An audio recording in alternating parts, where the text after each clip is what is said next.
Hello, dear viewer. Today, a new exciting part of this story is prepared for you, which we will start soon. But before that, let me point out one small detail. Only 20% of you are subscribed to the channel. Expressing your support through subscribing and liking won't take much time, but it will incredibly inspire me to create and voice new stories. Thank you in advance. And without wasting any time, let's get to the story. The most loving story. Chapter 4. Do I even have to answer that question? She relaxed and took my hand. I have something to tell you and something to ask you. Please hear me out before you say anything. She had been looking for her sister for weeks now, wanting to connect with her. She was 12 now, and she hadn't seen her since she was 4. It weighed on her when she thought about how good her life was now and remembered her experience in foster care. First of all, I found my sister. She doesn't even remember me. It's been really hard. She looks a lot like my dad. That's wonderful, dear. I'm sure she'll warm up as she gets to know you better. Is she in a good home? Adopted? Details, honey. I'd love to meet my youngest daughter-in-law. I was excited, knowing how much she wanted that. A tear rolled down her cheek. No, she said sadly. She wasn't adopted, and she was in a bad place when I found her. So bad that she and the others had to be taken from the house. Where is she now? You haven't lost her again, have you? She hugged me. No, she's very close. She took my hand and squeezed it tightly. She's in the spare bedroom. Oh, wow. Gathering my thoughts, I asked Amanda to take her out. She was only 12, but she was already taller than Amanda. Her hair was black, her nose a little wider, but otherwise they had the same facial features. The same mouth, the same graceful neck, the same expressive hands. She introduced us. I wanted to hug her, but she pulled back, and I held out my hand. It's nice to finally meet you, Celeste.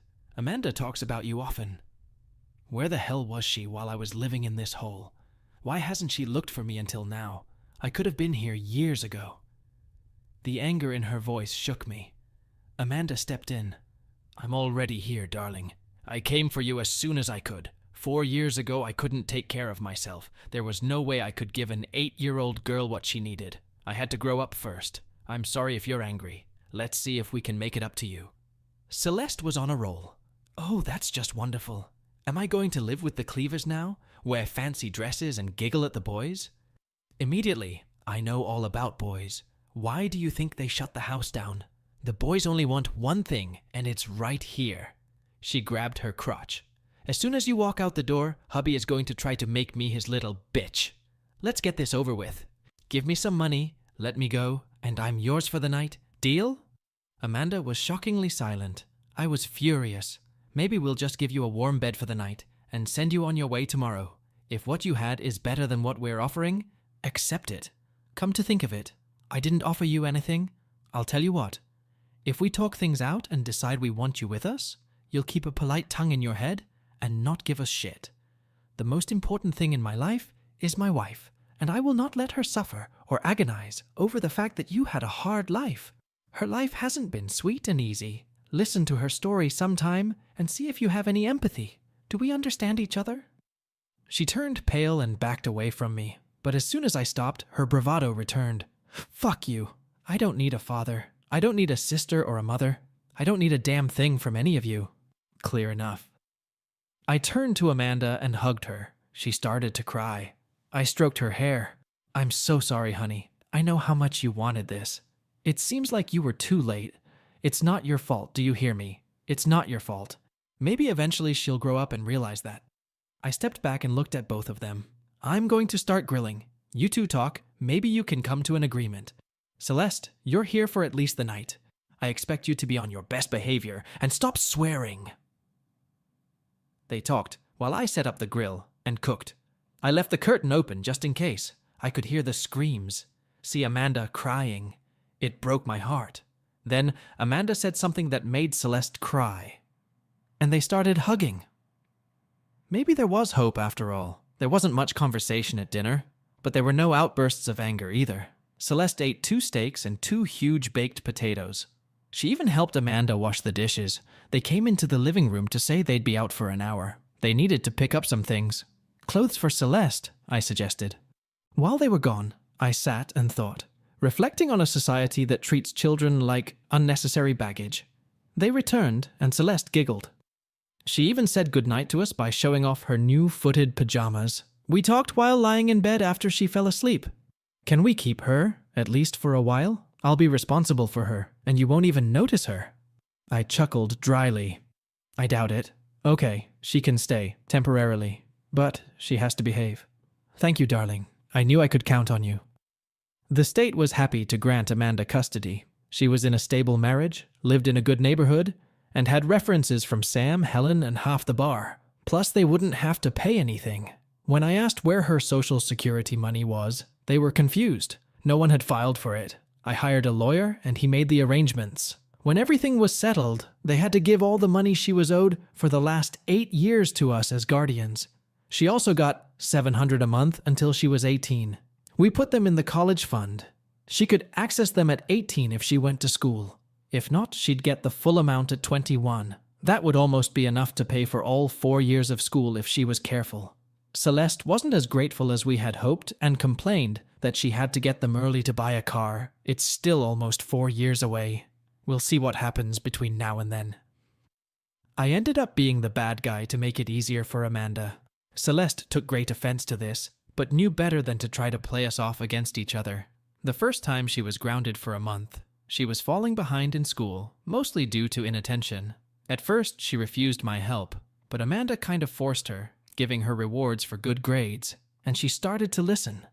At this time, I was doing a great job. The campaign for the winemaker was a resounding success and was leading to more serious business. My boss was scared to death that I would leave. He knew I had offers, so he made a deal with me. I could buy a stake in the company, and he could compensate me for every percentage up to 7%. At the current valuation of the company, I could afford about 1% a year, so in 7 years, I would have 14% of the company. Amanda and I talked it over and decided to do it. I liked it here. Amanda liked it here too. Celeste ran away twice. The first time, she was gone for days until she was found at a bus station in another state. Amanda cried the whole time she was gone. She came back, defiant and angry. I waited until I could talk to her alone, and I laid it all out. You know, you'd be a good kid if you let yourself do that. You're pretty smart. You seem like you could figure out what kind of life awaits you on the street. A drug and disease-filled fool, probably old before your time, and dead before 30. Is that what you want? That's it. Plain and simple. You'll run away again and never come back. In another 3 years, you'll be 16. I'll pay your emancipation legal fees, give you Social Security money, and wish you a good life. But my wife is about to shed her last tear for you. Do you understand? I think I scared her. 6 months later, she didn't come home from school. When she arrived, she found the doors locked. Thank God Amanda wasn't there. I opened the door and spoke through the screen. I already packed your shit. You can go in and wait for the DSS. I already called them. They should be here in about 45 minutes. I opened the door and let her in. She settled on the couch, rocking back and forth. Soon she was crying, then begging. Please, please, please don't send me away. I'll behave, I promise. I didn't want to leave. I panicked when I got caught smoking at school. I got suspended for 3 days. It would kill Amanda. I didn't know what to do. I was surprised. She hated smokers. Have you been smoking? No, but I've been with them, cutting classes. Please don't chase me away. Celeste, look at me. She lifted her head. You have to realize that you have a support system. Amanda loves you. I love you. We are a family. We're here to provide guidance and a good home, and love. Let us do our job, okay? You should have come to us and told us what you did. We would have punished you, been disappointed, but we wouldn't have stopped loving you.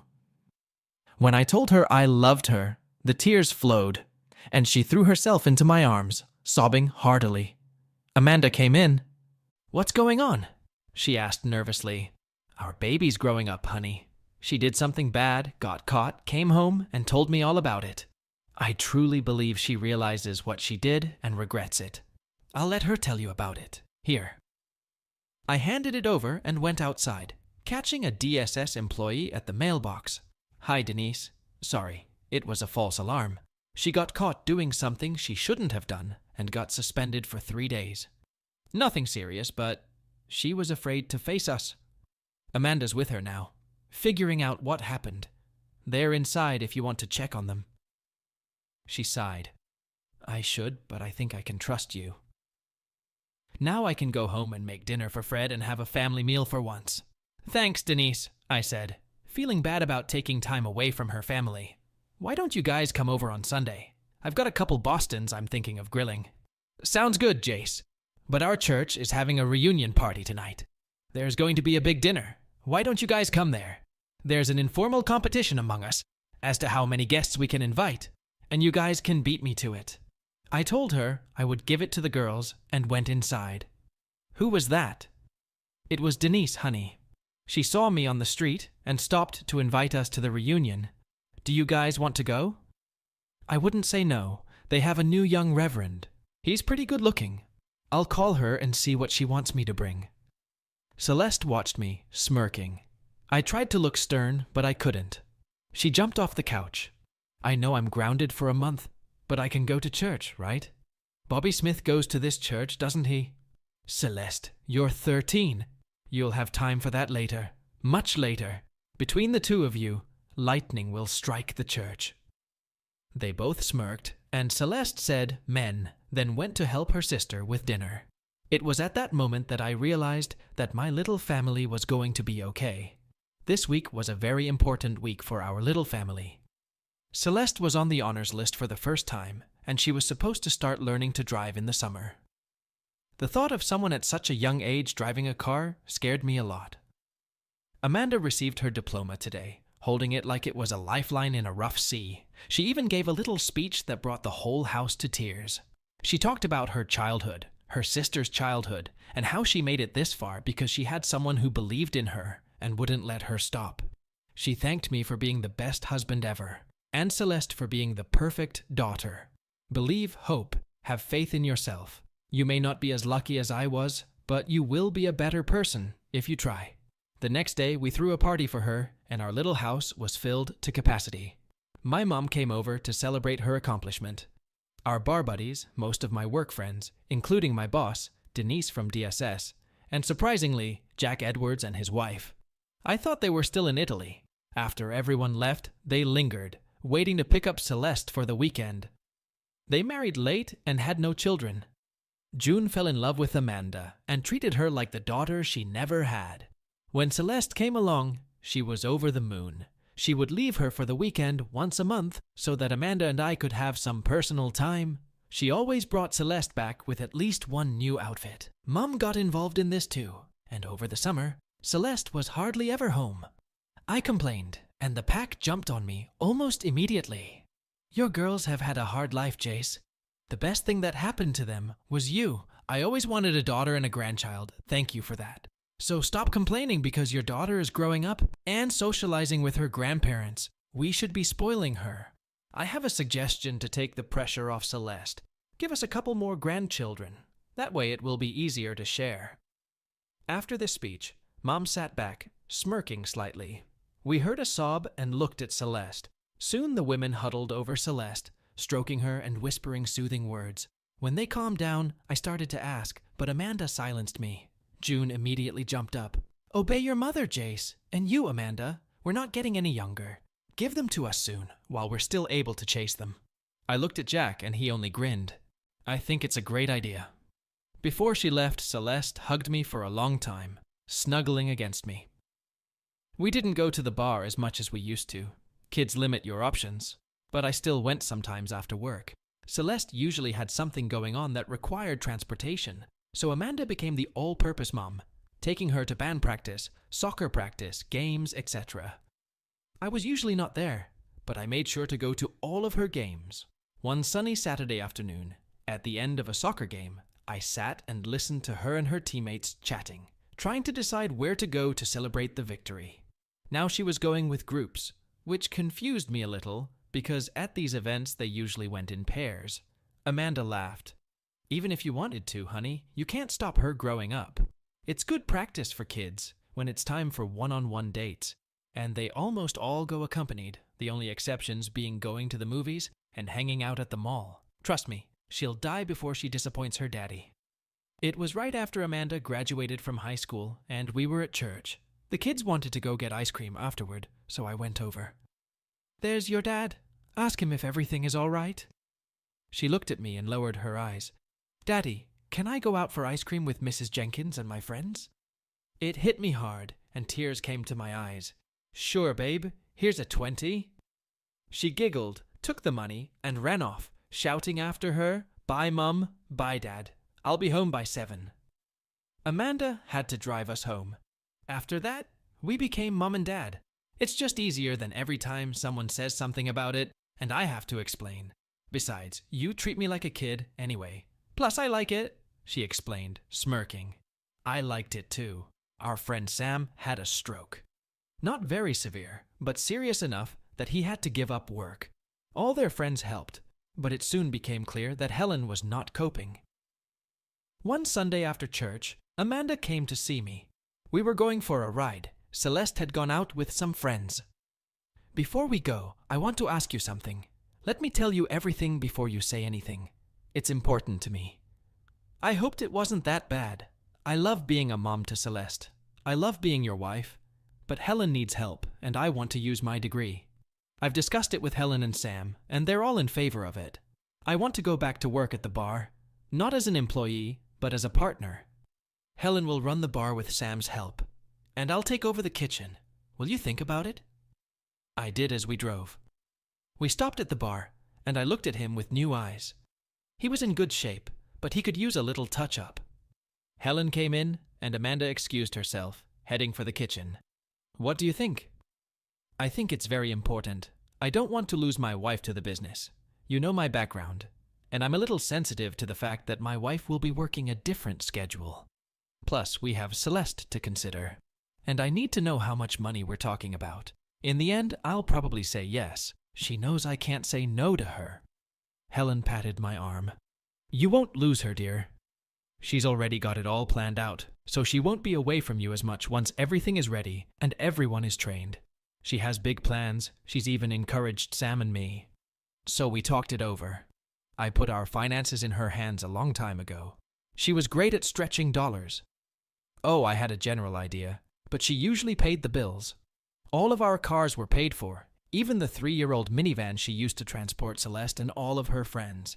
We bought our house when our lease was up. It was small, but it suited our needs quite well. We put down a fairly large down payment, so the mortgage was small. By this time, I owned 4% of the stock in my company, and was making very good money for our size. We had quite a bit of money in our savings account, so I didn't have to argue about where it was coming from. We ended up owning 30% of the bar. We spent some money to clean it up, renovated the kitchen, and had a grand opening.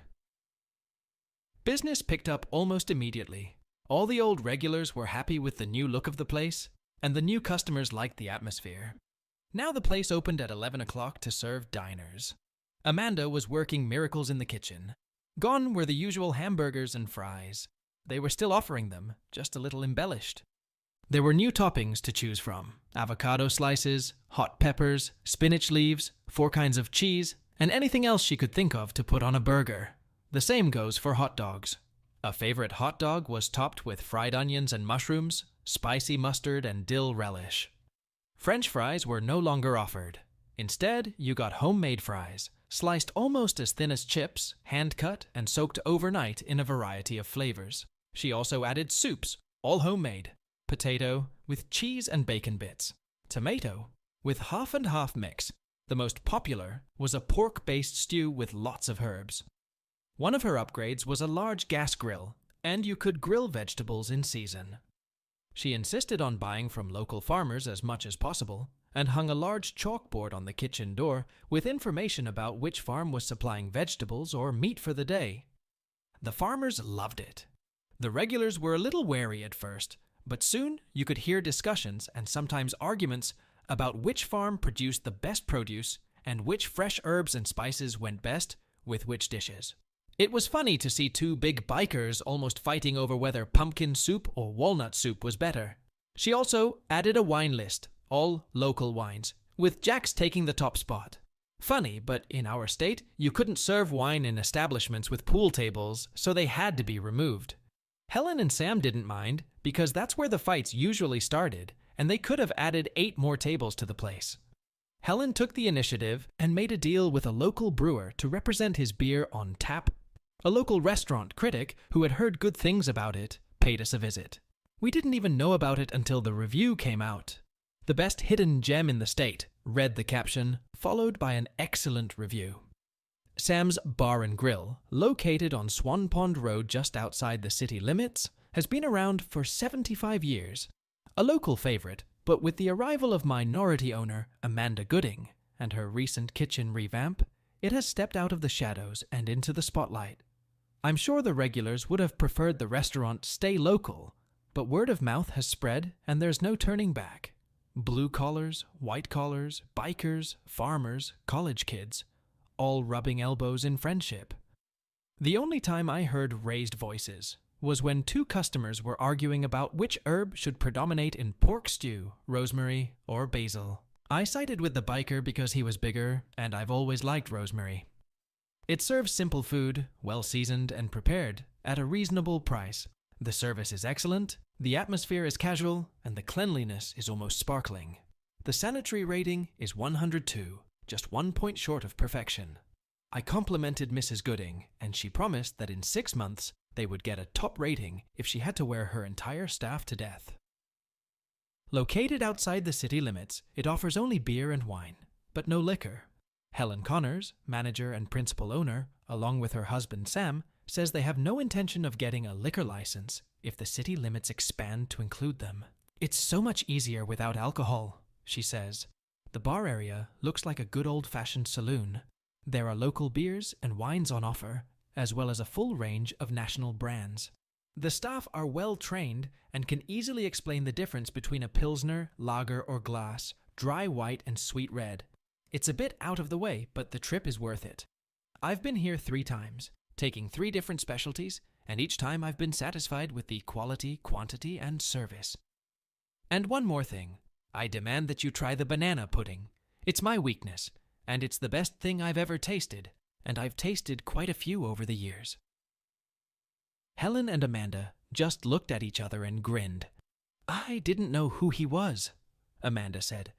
I just thought he was just a curious customer with a little knowledge. Celeste and I ate dinner there, on nights when Amanda worked, and she always planned her break to have dinner with us. Celeste wanted to start working there when she was old enough to be allowed to work with children, and I was okay with that. There were a lot of families there now, and most of the serious socializing was done at the bar. Thursday night was bike night, and the local group of Harley owners showed up in full force, along with guys on all sorts of motorcycles. They wanted to hold their meetings here, but we didn't have a private room. Amanda, Sam, and Helen talked it over, brought in an architect, and nearly tripled the room. Soon, even this room was filled. By this time, I already owned 8% of our agency. Celeste turned 16 and went to work after school and weekdays part-time, learning to cook with her sister and mom.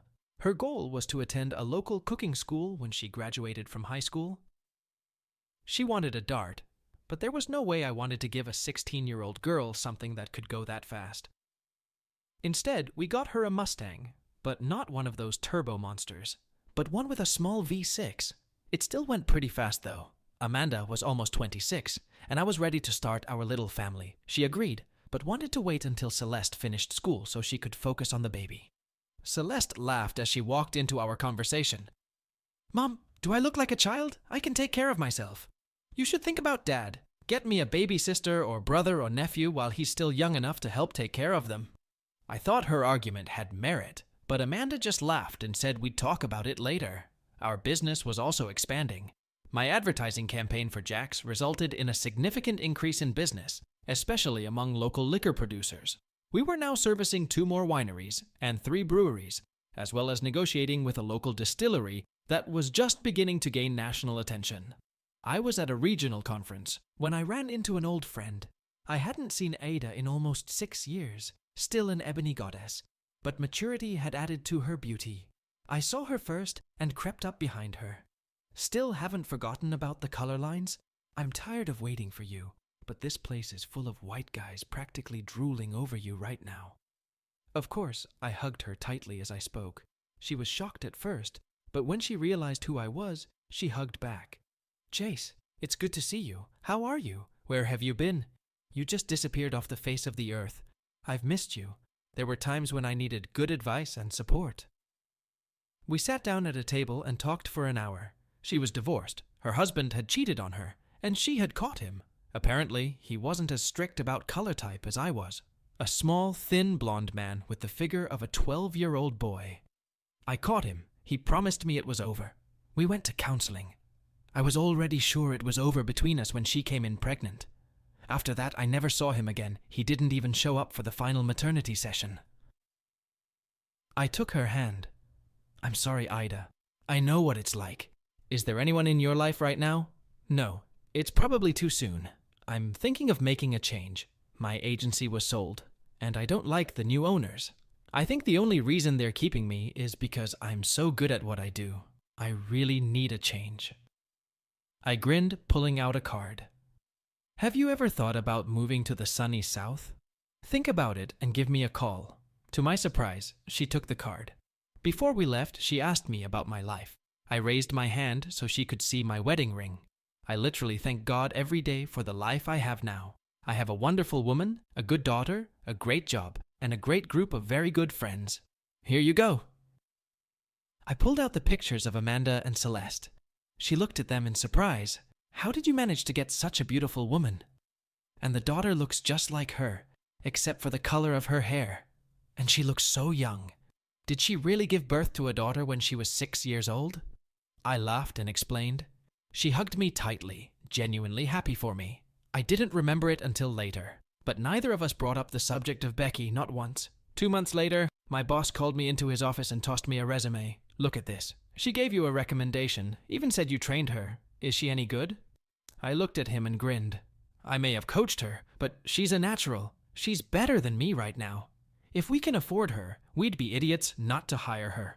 He grunted. Then hire her. Have her report to you. Now we have something serious to discuss. I haven't said anything to anyone yet, and it must not leave this room. I'm ill, John Charles. It's quite serious. I have a tumor on my brain. It's just been discovered, and it has to be removed or it will kill me. There's a 50-50 chance I won't survive. I talked to Gloria, and she agrees with me that you should run the house until I'm better, if I survive. If not, we still need you to take control and keep the place viable until Gloria decides what she wants to do. When he announced it, it really shook our small circle of friends. He and Jack were very close, had been for years. On the day of the operation, our entire office, even Gail, was there. Many of his friends were there too. He called each of us into his room to say goodbye just in case. Ken, June, Amanda, Celeste and I took turns holding Gloria in our arms. When we weren't holding her, we were in the chapel with the rest of his friends praying for him. He lay there for 5 hours. When the doctor came out, everyone held their breath. He's doing well so far. I rate his chances of recovery pretty well. It won't be until tomorrow that he'll be strong enough to receive visitors. We screamed. We cried. We thanked the doctors and God. Ada fit in perfectly, becoming my right hand. Amanda and Celeste took a liking to her, and she soon became part of our group of friends. Soon enough, the matchmaking began. Married women don't like to have a single woman in their circle. She resisted, saying she wasn't ready yet. She spent a lot of time at the bar, and soon everyone knew she was our friend, and that made her their friend. I will never forget the day when another friend invited her to go to a poker run with him. He was huge and bearded and white, and he was probably the gentlest man I'd ever met. Put him in a social situation where there were children, and in half an hour they huddled around him like he was the Pied Piper.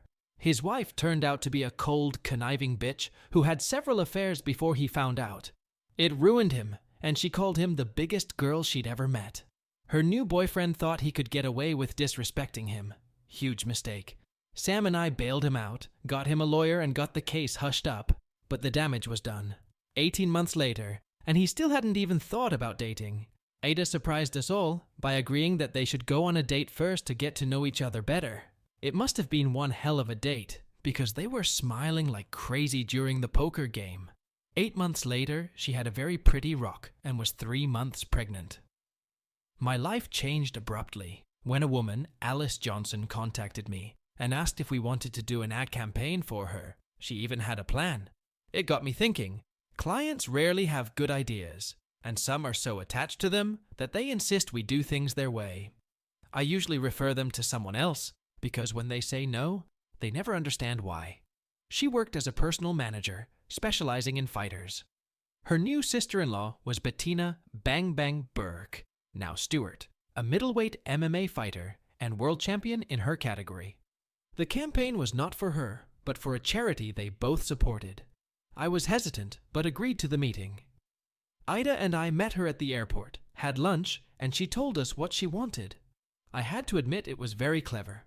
We tweaked it a bit, did some focus groups, and decided to take action. Soon there were ads, mostly in print and on billboards. It was a variation on the theme of the Got Milk campaign, only instead of milk, they replaced it with love. There is Love is the official phrase of the National Adoption Coalition, an alliance of agencies whose goal is to get children into loving families. It was widely publicized nationally. The commercial featured celebrities who had been adopted as children, with a group of children from different homes, usually in their hometown. The ads asked people to consider adopting one of the children, and local dairies got involved, promising to donate X gallons of milk to the homes for each successful adoption. We even made milk mustaches. Soon we had officials begging us to let us help them. Rock and country music stars, professional athletes, business giants, actors, Olympians, Nobel Prize winners, all adopted, all literally begging for help. We featured many of them, along with their adoptive parents. Some have even adopted children themselves. Betty and Mark Stewart, who spearheaded the idea, posed with their newly adopted son. This photo immediately became an instant favorite. Because of this, my company, High Country Advertising, won a national award. Howard, my boss, was still too weak to travel, so he sent Ada and me to accept the award. Of course, her new husband Roy and Amanda traveled with us. It was a real pleasure to be there. We gave our speech and apologized to Alice Johnson, whom we had insisted be present and share the stage with us, for stealing her idea, and then thanked her and everyone in attendance for honoring us. There was a mixer after the awards, and Ada and I bet that whoever got the most bids would have to treat the loser to breakfast. I had 9, Ada had 16. I told her I wanted steak and eggs. We were just about to leave. I looked around for Amanda Shee, and Ida had gone to the ladies' room when I bumped into her, Becky. A hesitant, half-frightened expression appeared on her face. "Hey, Jace, how's it going?" I looked her over. She was still beautiful, a little heavier, but not by much. Her hair was much shorter, her lips seemed fuller, but otherwise, she was still the same beauty I'd fallen in love with. "I'm fine, Beck. How about you?" She waved her hand dismissively. "Oh, I'm fine.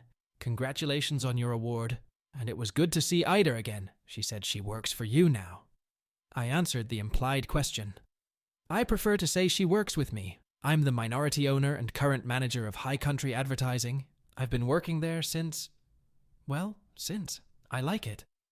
I like the area and the people." She looked at my finger.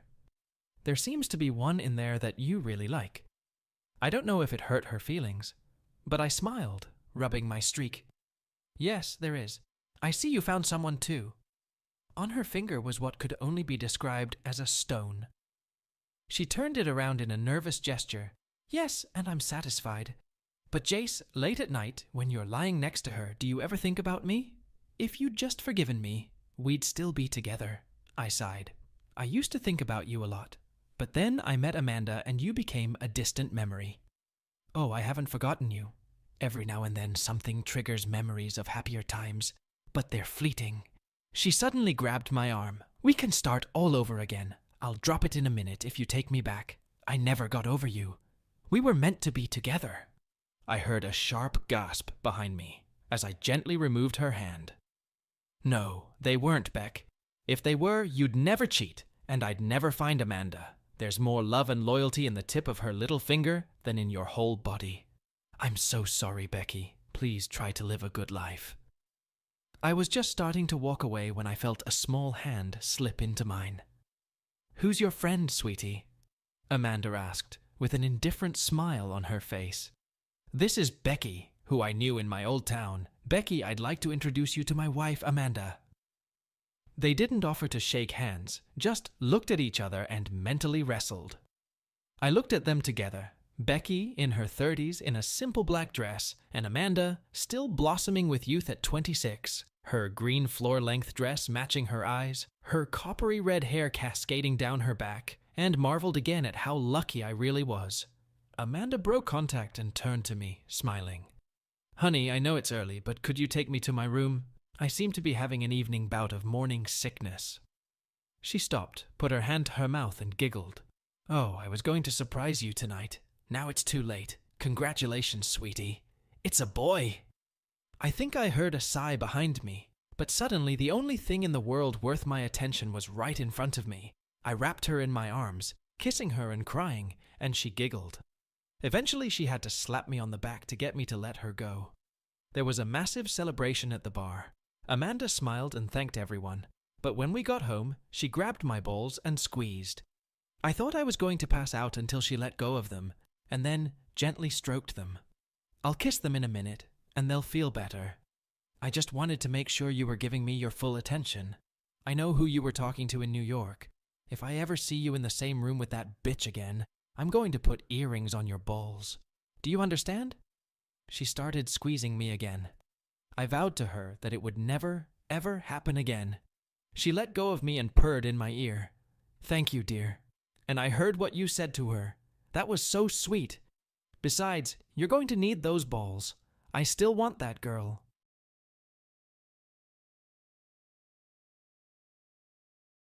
Dear viewers, as we summarize this amazing story, I must point out the amazing twists and turns and intertwining destinies that encompass the lives of our characters. From the final pages, we learn of the trials they faced and how those obstacles were overcome through understanding, forgiveness, and unwavering fidelity to the bonds of family and marriage. We see how painful memories of the past can confuse encounters with exes, but also how maturity and acceptance of the present can keep from returning to the pain of past mistakes.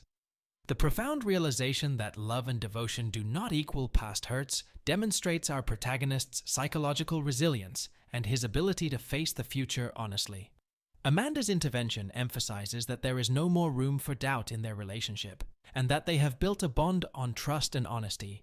It's a reminder to us all of the value and necessity of maintaining strong, healthy relationships, and that it takes strength and a willingness to protect your love, so don't forget your family and friends. But not all is serene. Celeste's story is a reminder that even in the most difficult circumstances, it is possible to find a path to healing and family affection. Within each of us lies the desire to have the very connections, family, and support we need to live a fulfilling life. And sometimes the path to that realization is thorny and difficult, but the outcome can be priceless. Dear viewers, as before, the continuation of this emotional saga is already available to you without any censorship restrictions on our Patreon. If you've been drawn in by these twists and turns and want to learn more, join us there to explore the full depth and nuances of these human stories. Thank you for being with us, and remember that every story has a beginning and perhaps an end, but the lessons we learn continually shape us.